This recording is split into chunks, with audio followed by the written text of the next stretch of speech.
Hello, I'm on episode number 467, I believe, of the TEW 2020 Challenge Run. This is Monday, week 2 of January 2024, and we continue the build towards the Royal Rumble, but it is also the first show following New Year's Revolution. We crowned a new WWE Champion in the main event of that show, that being the American Nightmare, Cody Rhodes.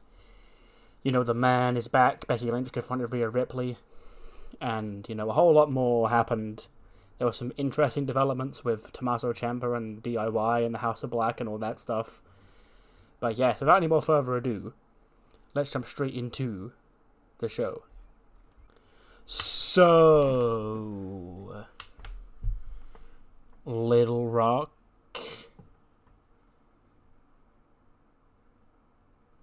What do you guys want to talk about?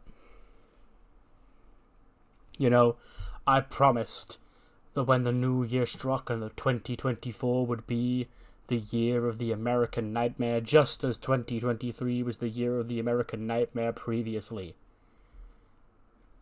And it took but a week into the new year for the American Nightmare, for Cody Rhodes to cement himself as the new WWE Champion. Now, I'm actually going to say something here that's going to come as a surprise to a lot of you, and maybe to a lot more of you, probably not a surprise. But Drew McIntyre, you put up one hell of a fight, and believe it or not, despite how much I don't want to admit it, you were one hell of a WWE champion. But as time comes for us all, Drew McIntyre, it turns out the time did indeed come for your reign as WWE Champion to end, and I hope now that this issue between you and I, we can move on from that. Because I look ahead to Chicago, I look ahead to 3 weeks, I look ahead to the Royal Rumble, and I need to find a new challenger for my WWE Championship. And I've got just the man in mind. A man who was also victorious at New Year's Revolution. A man who I know all too well. And a man who, last time I was WWE Champion, he was there waiting to take it from me. That man being Randy Orton. Now, Randy, I'd like you to come out here now and meet me face to face so we can see if you are next in line for the WWE Championship or not. Out he comes, Randy Orton. And he says, now, Randy, as I just said, you know, last time I finished my story, I became WWE Champion. You became jealous of me. You tried to end my story before it even really got going. But tonight, I look at your eyes. I see a different Randy Orton. I see the Randy Orton that I knew all those years ago. I saw a Randy Orton who I respect.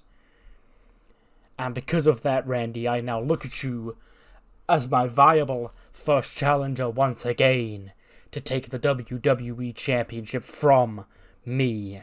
But this time, it'll be exactly the same as last time. The American Nightmare will put you down once again. Randy then goes to speak, but Carmelo Hayes interrupts him. And he goes, no, what's this? Check it out, okay. Like, I get it. Randy Orton, he beat me at New Year's Revolution. And, you know, I might have been asking for it after all the shade I threw at Randy and the build-up for it. But come on now. As you just said, Cody, you know, we've been here, we've done this. Well, last time you were WWE Champion, you defended against Randy Orton, but last time you were WWE Champion, might I check, I was World Heavyweight Champion. And so now, Cody, if you're looking for a man to face you for that WWE Championship in Chicago at the Royal Rumble, you look no further than him. AJ and Finn come out. And AJ's like, Cody, you know, we don't mean to interrupt your speech here, but, you know, you and I, we go a long way back. You and Finn, you go a long way back. You know, We were in the club together, you know. We got that connection, and we've stuck by your side all throughout last year, even when we probably shouldn't have, when Drew McIntyre didn't, when Adam Cole didn't. Me and Finn were here. No, we're not one to ask for a lot around here in WWE, but I think if you're looking for the next in line for your championship, Cody, it should be one of us.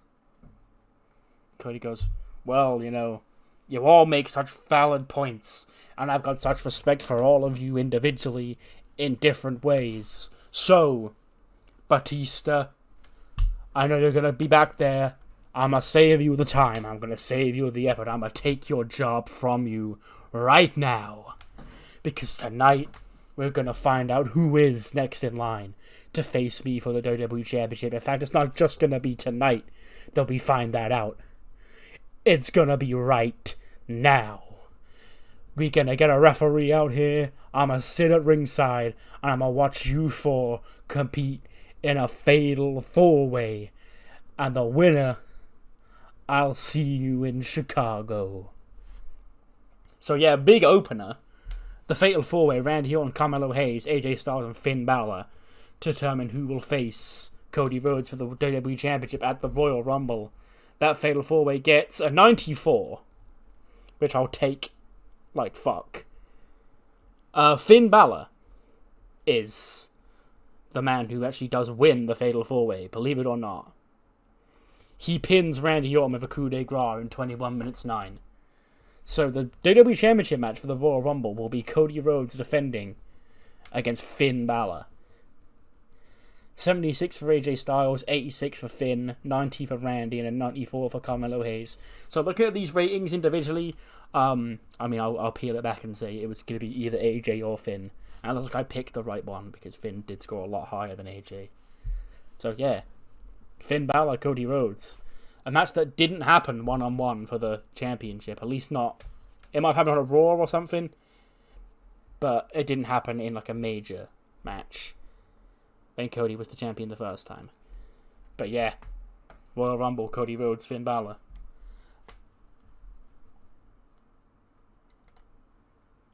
We then cut from that to Drew. Drew just sat backstage on like a crate. And he goes, Cody, respect. You want to talk about respect, Cody? I don't need it. Keep it. I've got no interest in your respect. You see, you and I, we've been through a lot together, and this thing between me and you will never be over. Because you're looking to run away. What, Finn's your challenger for the Royal Rumble? Good. Beat Finn Balor. I want you to beat Finn Balor. I want you to keep my title for a little bit longer, Cody. Because you may think this thing between me and you is over, but I will never be over this. I will never be over you. Because when I enter and win the Royal Rumble match, then, and only then, will I get the say on when this ends. And I can finally win the Royal Rumble, go to WrestleMania in front of fans and become champion. That was supposed to happen 4 years ago until the world conspired against me. And I dare anyone in this Royal Rumble match to tell me any different. He turns around and Gunther is there waiting for him. He just laughs. He goes, so you think that you're going to get the shot at Cody Rhodes at WrestleMania for the WWE Championship? Well, let me tell you something, Drew. You think you are being hard done by. I have never gotten a shot at the WWE Championship since I've been drafted to Raw, and I've been owed one for 9 months. But at the Royal Rumble, I take matters into my own hands, and I will eliminate anybody who stands in the ring general's way of WrestleMania. And Drew, that includes you. And Drew just goes, great. Sounds like a challenge. See you out there, big man. So yeah, you've got to consider them two of the favourites to win the Rumble, Gunther and Drew McIntyre. Should be a fucking hoot. But then see J Flo. Last time we caught up with our girls, they were in like a some sort of like reality show setting where they were like being fed food after they were left homeless after Jade Cargill kicked out of their locker room. And now they're just sort of like just living life, hitchhiking and all that shit. Got to bring all their equipment with them. So, all the hitchhikers kick them out of their car because they're being too much of a nuisance. But they are on their way to Chicago. That's their ultimate destination, where they will be at the Royal Rumble. We then cut back to the ring. Ariana Grace is alone in the ring. And she says, with New Year's Revolution now behind us, and with your New Year's resolutions already failed, we continue the build towards the Royal Rumble. And turns out 39 women. They will all enter the Royal Rumble match every 90 seconds with a dream of being victorious on that night. But that dream will only be a reality for one. And the one woman that will be a reality for is my queen, Charlotte Flair, who is looking to become the first ever woman to win 2 Royal Rumble matches. And with Charlotte Flair looking to become champion, then a lot of you are really fighting for nothing. But hey, don't let disappointment get you down. Because if you let disappointment get you down, you end up like Roxy Perez.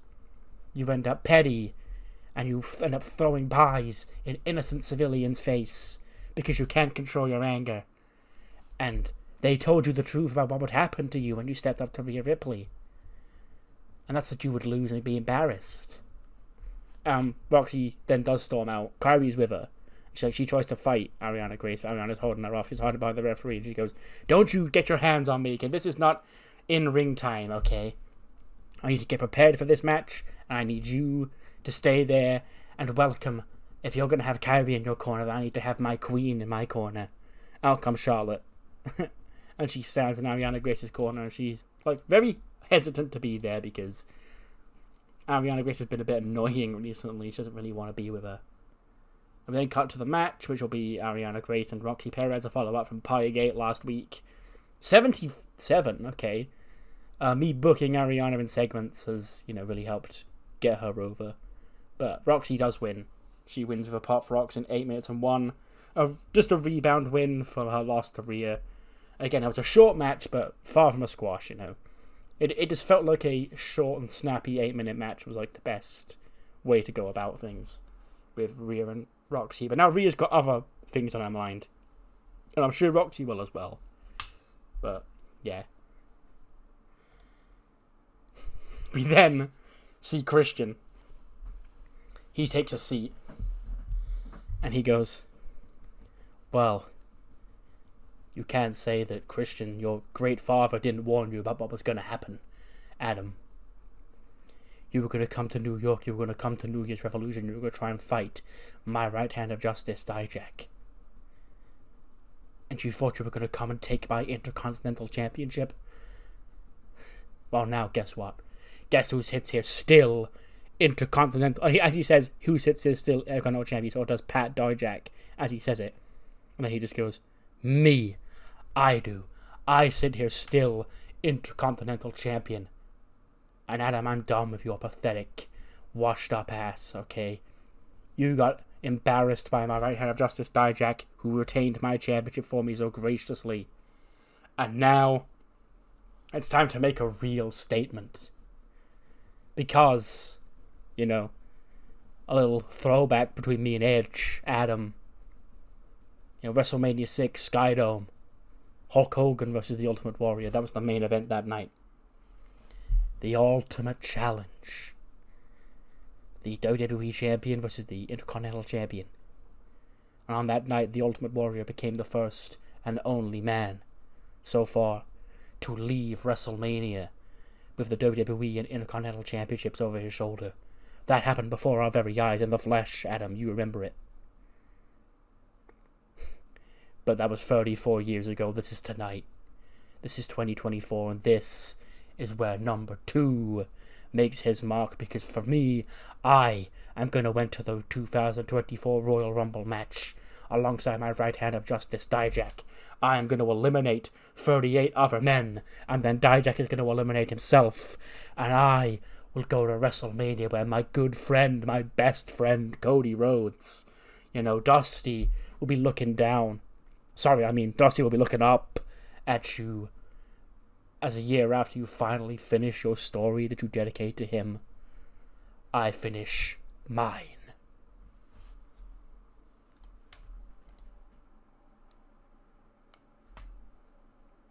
Then see Kathy catching up with Carmelo Hayes, and she's like, Carmelo Hayes, and he goes, listen, save it. I know what you're going to ask me, thoughts on, losing that Fatal 4-Way, thoughts on Trick, thoughts on this, thoughts on that. My head is full right now, Kathy. That's why I lost. That's why I lost to Randy Orton at New Year's Revolution. That's why I lost tonight. I'm going to need some space, okay? Because there's a whole lot going on in my head right now, and it's throwing me off my game. Okay, don't get me wrong, even a Carmelo Hayes off his A game is still better than 90% of this roster, but I need to be 100%. I need to be better than everybody else. Because you see, I need to be rested up for the Royal Rumble match, which I'm going to win. And when I win it, I'm going to get that shot of Cody. Or maybe I'll go visit my old friend, LA Knight, and take that championship from him. Who knows, Kathy, but all I know is this. Things are changing around here. But not for me. I'm going to remind everybody why I'm always going to be him. 76. That's actually not terrible. About on par with what I expected. Grayson Waller beats Elias. 12 minutes and 2 with a PI pinfall with that, stunner move. 76 for Grayson Waller, 78 for Elias. And yeah, big way he beats Elias, which I guess may have impressed Logan Paul. But after the mic, he takes the mic and goes, Hey, Logan. Hope you're watching that from, your $1 million mansion, lad, When you've got such a successful hydration business, such a successful podcast, such a successful boxing career, just an all-round swell guy. I haven't really got a lot of time to be watching WWE Raw, especially, when there's bums on this show, like Randy Orton and Cody Rhodes and people like that you don't even want to see. You want to see Grayson Waller. You make your time to see Grayson Waller segments. And that right there is dominance of one of those Titus World Record wannabe flops. So how about it? You call Grayson Waller to be your tag team partner when you feel like becoming tag team champions, Logan, eh?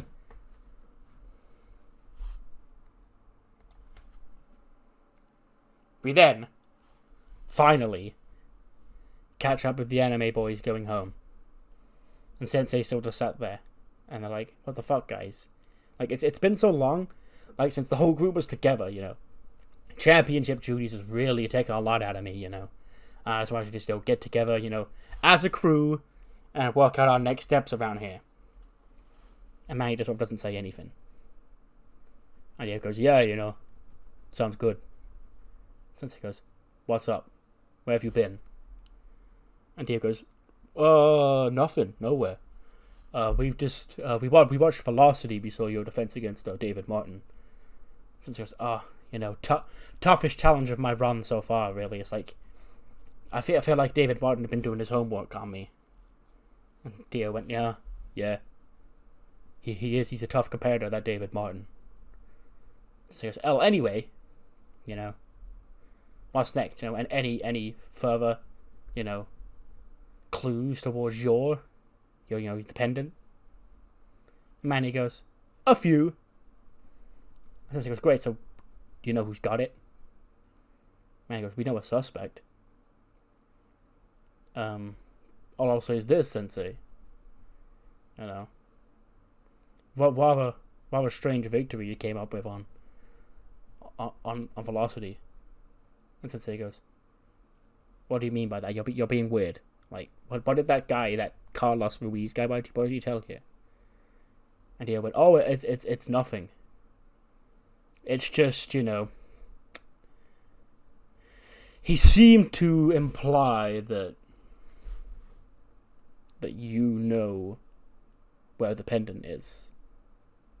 And since like, why I know where the pendant is. Well, why would I know where the pendant is? I'm on your side. I want to help you find it. And Diego goes, yeah. That's what I thought. Anyway, we've got to go. I said, but you just got here. He goes, yeah, but, busy schedule, we've got a tag match next week. Got to go get prepared for that. And they all leave. And Sensei just looks across at Saray and Zelina. And he's like, what's up with them? And Saray just shrugs. He goes, I don't know. They're weird. We then cut to ring. Out come Aleister Black and Brody King. And Aleister Black's got a mic. And he says, New Year's Revolution was a new beginning for the House of Black. Because you see, for months we've said the House always wins. But for some reason there were people that didn't seem to believe that. They thought that they, with their extensive knowledge of me, could turn up a victory over the House. And Johnny, from the bottom of my heart, I do apologize, because this didn't need to happen to you. But when I see a fraud on this here WWE roster, that fraud needs to be taken care of. A man walked around here calling himself a Blackheart, and he knew deep down that that wasn't true.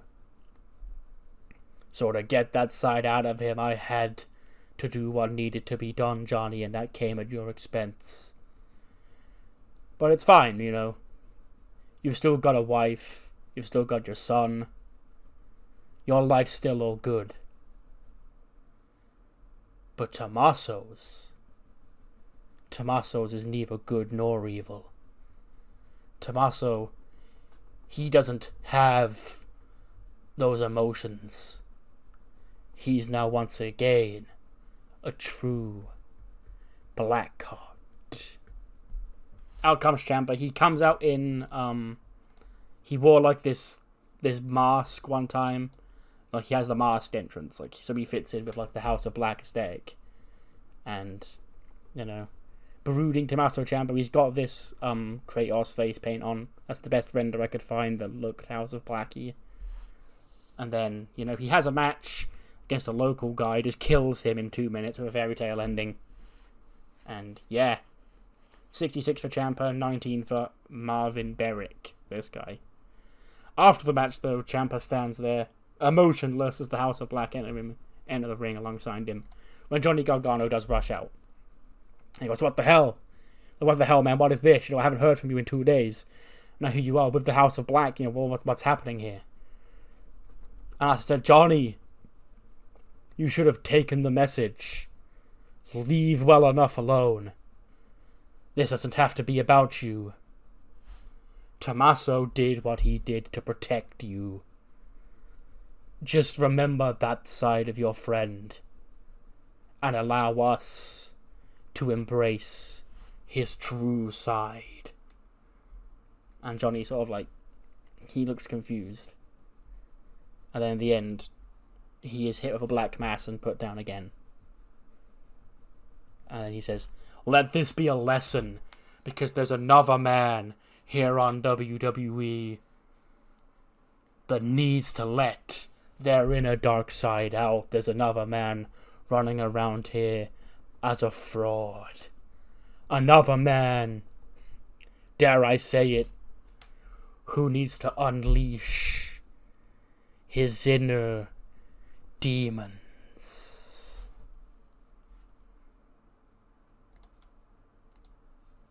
Then say Kathy Kelly's with Bayley. He says, Bayley, tonight in the main event, your old friend Dakota Kai, your old running mate in Damage Control, you two have been quite, for lack of a better term, insufferable in the past, but tonight, you're going at it for the first time one-on-one since Evolution. And, what are your thoughts heading into that match? And Bayley goes, Dakota has sold out. I know we were not exactly the best of people around here when we were in Damage Control, but she's now taking shots at me, and she says I've got no friends because she's made artificial friends, and that may be the case. But I'd rather reap my consequences alone than drag those down with me, than drag Sasha down with me, than drag Cora down with me, Dakota, anybody. So it's now up to me to determine whether or not I have what it takes to get back to the top, to get back to the main event of WrestleMania. And today I'm going to prove that against Dakota Kai. Then see a pre-tape segment with Malcolm Bivens and Jade Cargill. And he says, wow, I come here with good news, and I come here with bad news, Little Rock. Those good news is that you see before you still your Liberty Champion, Jade Cargill. Now, I heard Bayley just pour her heart out about trying to prove that she's still on that level, and she may well be, but she ain't on the level of that bitch, Jade Cargill. Now, on to the bad news. I've heard a lot of you thinking that Jade Cargill, she's a favourite for the Women's Royal Rumble match, that 39 other women are going to get thrown over at the hands of that bitch. Well, I hate to break your hearts to you, hun, but I'm going to do it anyway because they call me Young Heartbreaker Malcolm Bivens. The Liberty Champion Jade Cargill will not be a part of the Women's Royal Rumble match, and I will tell you why. Because the Women's Liberty Champion Jade Cargill stands before you. That bitch, she stands before you a champion. The most dominant women's champion. Not just in WWE, but specifically on this Raw brand. Rhea Ripley, you can shove it. So Jade Cargill, she doesn't play with 39 other women to get a shot at another champion. Women should fight for the right to face Jade Cargill. Trust me, a lot of men also want to fight for the right to face Jade Cargill, but sadly, she's off the market. So Jade, Saturday, 2 weeks' time, will be sitting at home, sitting her feet up in her bikini by the poolside, drinking, wondering just who and if and anybody can possibly be on her level. And Jade goes, yeah, and that's the shit. Now cut it.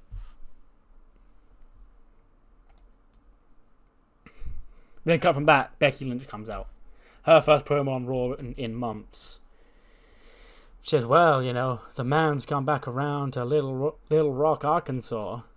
And, it came just 48 hours after I made my return at New Year's Revolution. I got in the face of a woman who I've been, quite at heads with recently, that being Rhea Ripley. You see, back at SummerSlam was my first match since my return from my second pregnancy. And Rhea Ripley, I have to say this as bluntly as I can, she embarrassed me. She made me doubt that I even still had it. She made Batista doubt that I still had it. And at the time, I took Dave Batista, making me fight my way from the bottom to the top, as an insult. But I have to understand now, as his general manager, that just because I am his golden goose, I am his money maker, he couldn't just give me those opportunities. But Rhea, at New Year's Revolution, she made a challenge to me. She challenged me to a match at the Royal Rumble. Why? Because she thinks I'm an easy target. She sees me as that weak little gazelle that the lioness can just easily jump on and, make its prey. But I'm far from that weak little gazelle. I'm the goddamn man. I main evented WrestleMania. I won the Royal Rumble. And at the Royal Rumble, Rhea, your mystique of this unstoppable champion, it's going to go down in flames, and I will be the one to do it, because I am rejuvenated. I am reborn. I am once again the standard here on Raw.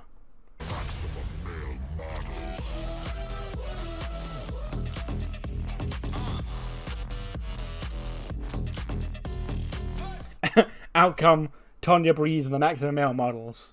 And she goes, Becky, a lot has changed since you were last here. You started from the bottom, worked your way up. And that's fine. But since you were last around, Becky, I've been honing my craft in the ring. And I think I'm ready to step up to you.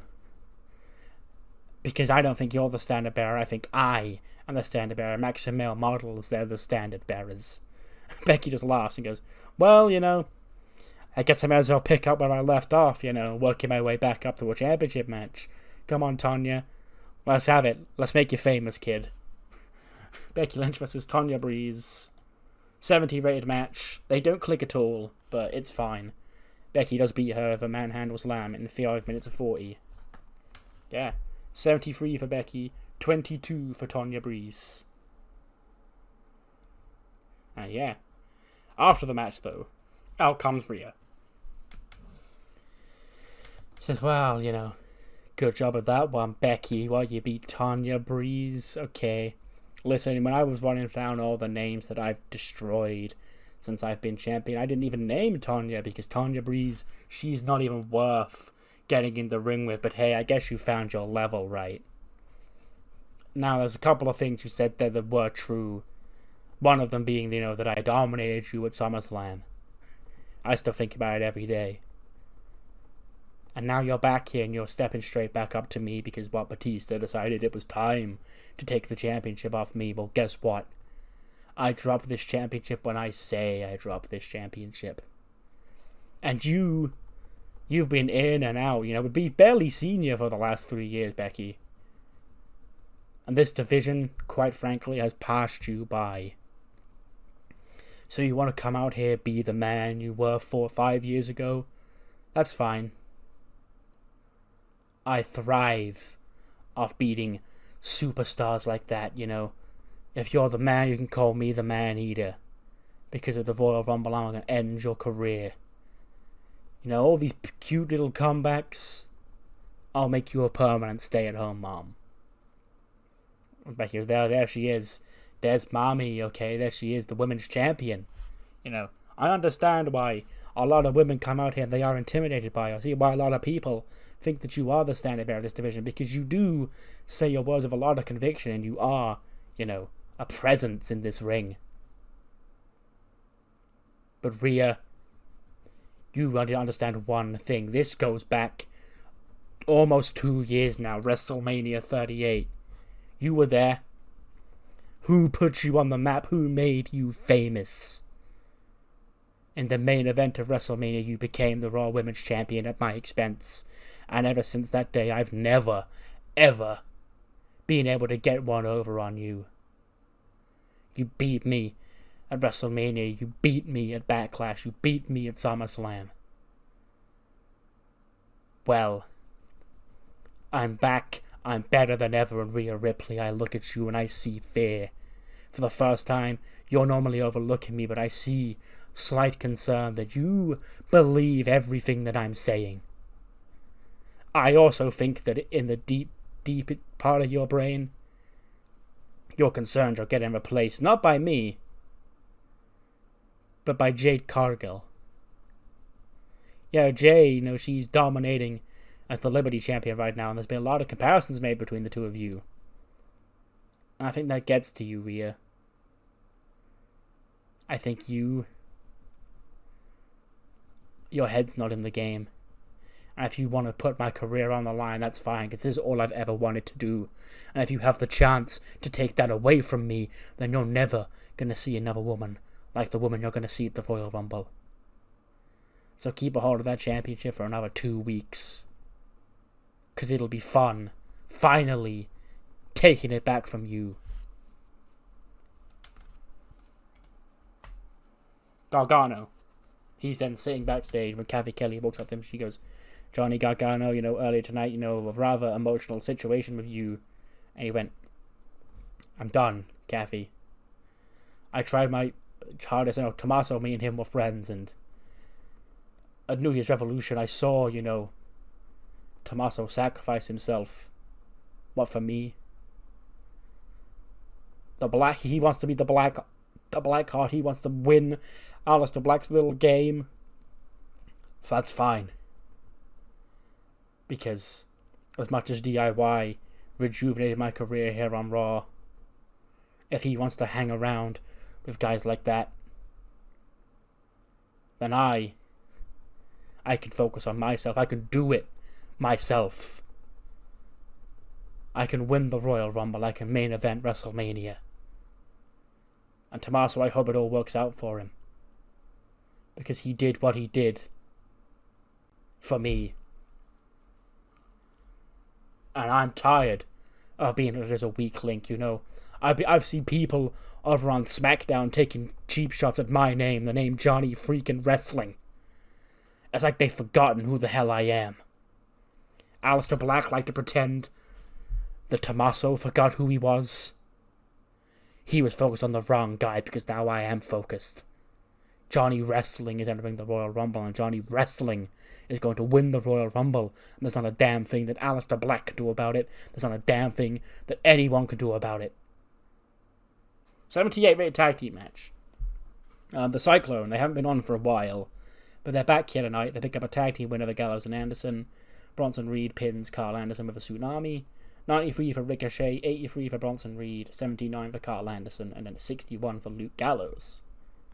Yeah, not too shabby, that one. Just a random tag match, just to get the Cyclone back on the show. Then see the New Day. They're watching Royal Rumble highlight packages. You know, of Big E's Rumble win, all of Kofi's big spots. And Xavier Woods walks in. He goes, boys, you know, you sure have been some great Royal Rumble competitors across the years. You know, Kofi, you know, the highlight every single year you stepped into that match. You know, you won the damn thing 2 years ago. But I've done nothing. And with 40 men in this year, you know, there's more Rumble than ever. And then Big E and Kofi go, listen, Woods, we've spoken to Batista, and, you know, he said recently that you have to earn your opportunity to get into this Royal Rumble match. But with 40 men, you know, there's more spots available to Monday Night Raw, and he said that only one member of the New Day could be in that match. And Woods goes, well, how are we going to crown that? Are we going to wrestle for it? Are we going to play rock, paper, scissors? Are we going to do a Tekken tournament or what? Kofi goes, no, Woods, we're not going to fight for it at all. Me and E have both decided that we're going to let you have it this year. And Woods goes, really? You both just decided that you're giving your spot in the Rumble to me? He went, yes. He went, you've got a whole lot more to gain. Like you said, I've won the Royal Rumble. Kof, he's a Royal Rumble, possibly the first ballot Royal Rumble Hall of Famer despite never winning the match. He's got nothing else left to prove. He's been WWE Champion. This is your time. It's your year. And sure, Drew McIntyre and Gunther may be in there, but this will just be your opportunity to show them that you are on their level. And Woods goes, you're right. This is my year. I'm going to win the Royal Rumble. I'm going to become WWE Champion.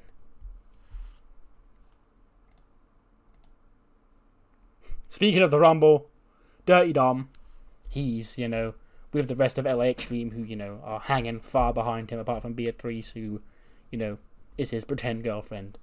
And he goes, you know, I would love to practice for the Royal Rumble, but at the end of the day, I don't need luck. I'm Dirty Dom, you know. If anyone was built for a match like the Royal Rumble, it's a guy like me.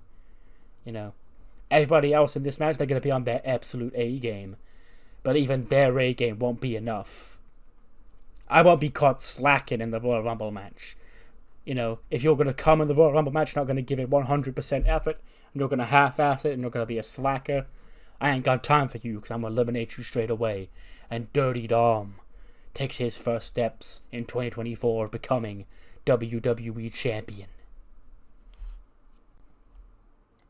Next week, we do have some action that we have got announced for the show. The first being a 6-woman tag team match following the stuff that happened earlier on tonight. It'll be Kairi Sane team with Roxy Perez and a third partner to take on the Royal Dynasty, Charlotte Flair, Ava Rae, and Ariana Grace. And 2 people that we've heard are now in the Royal Rumble, Dirty Dom and Xavier Woods. They're set to go one-on-one on next week's show as we, like, you know, continue to build towards the Rumble. We're sort of in a holding pattern because Rumble build is Rumble build, like, everyone's in the same pool, really. And speaking of the Rumble, we've got some more matches announced Raw's entire half of or third, I guess, of the pay-per-view is now locked in with WWE Championship action. Cody Rhodes makes the first defense of the championship of this run against Finn Balor, who won that fatal 4-way earlier on tonight. And it's do or die, it's title versus career, as Women's World WWE Women's Champion Rhea Ripley puts her championship on the line against the returning Becky Lynch in what should be one of the biggest women's championship matches in the history of the Royal Rumble. And we heard no new confirmations for the Women's Rumble tonight. We have got numerous men who have declared. I guess the field opening up to 40 men has really opened up the chance for new combatants around the match. Those new men being Drew McIntyre, Christian, Carmelo Hayes, Xavier Woods, Dominic Mysterio, and Johnny Gargano, all set to head to Chicago for the Royal Rumble. 85. Bayley's sort of been... her recent losses have sort of like... her popularity's taken a hit, so, 85 is fine. But, of course, with Dakota having Io and Cammy at ringside and Bayley having nobody, the numbers game does eventually get the upper hand over Bayley. And Dakota pins her with a scorpion kick in 16:43. So she wins the main event here on Raw. More Queendom dominance. It is what it is. 86 for Dakota Kai, 75 for Bayley. But then after the match, Cammy and Io also get in the ring. And Cammy orders Io to start attacking Bayley. And Io and Dakota start stomping on Bayley. And, Io shouting at her, "You've got no friends, you've got nobody. You've got nobody, you can't handle Queendom by yourself. You've scared away all your friends, you're a loser." Crowd, was getting angsty, chanting someone's name. And then, Io orders Dakota to hold her up. Io goes to hit her with a title shot.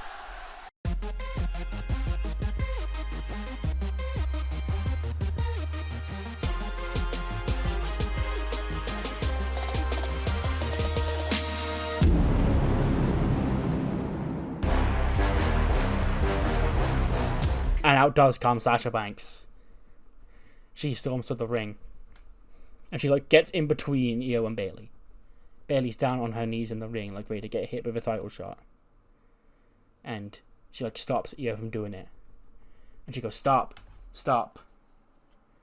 And she sort of, her concern changes into a shit-eating smile. And she's like, "Let me do it.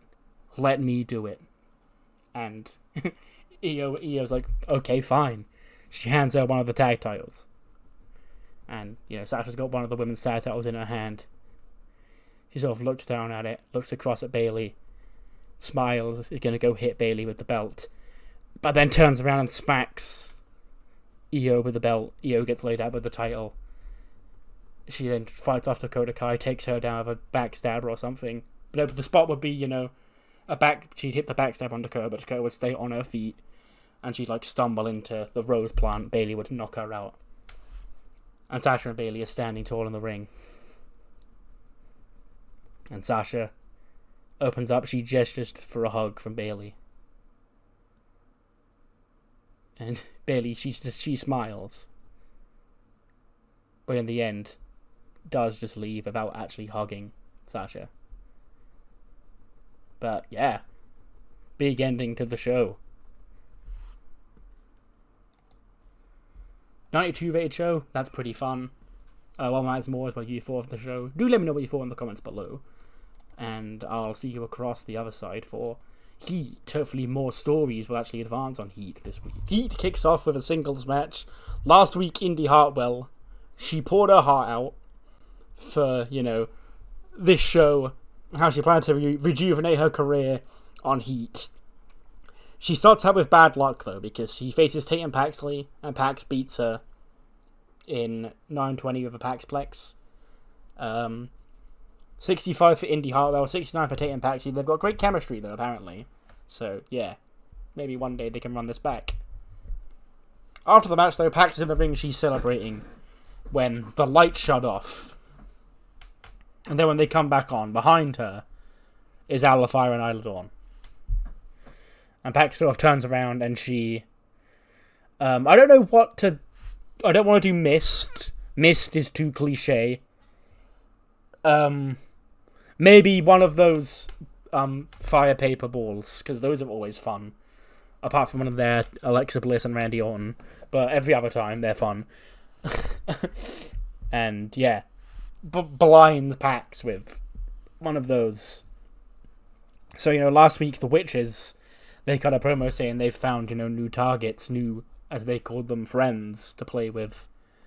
I guess we found out who that are. Well, at least one of them, but we can assume who the other one is if Pax is one of them.